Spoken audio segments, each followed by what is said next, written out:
তো শুনে নিন তৃণমূল মুখপাত্র রিজু দত্ত ঠিক কী বলছে।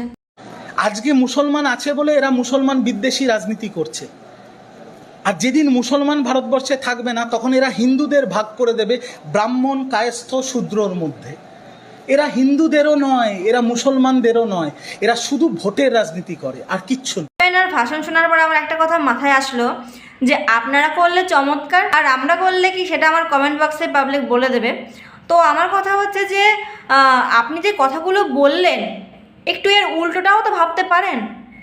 এই যেমন ধরুন পাকিস্তান, উদাহরণস্বরূপ দেখুন না আপনি, পাকিস্তান, বাংলাদেশ, কাশ্মীর আছে, কেরালা আছে, একটু কাছেই না হয় দেখুন মুর্শিদাবাদ আছে। এইসবের বিষয়ে কিছু বলুন। এবং আপনার কথাই আমি বলছি, এই যে আপনাদের মুখ্যমন্ত্রী, স্যার শুধুমাত্র আপনাদের নয় আমাদেরও, আমাদের দুর্ভাগ্য যে উনি আমাদেরও মুখ্যমন্ত্রী। তো উনি বলেন হিন্দু ধর্ম গান্দা ধর্ম।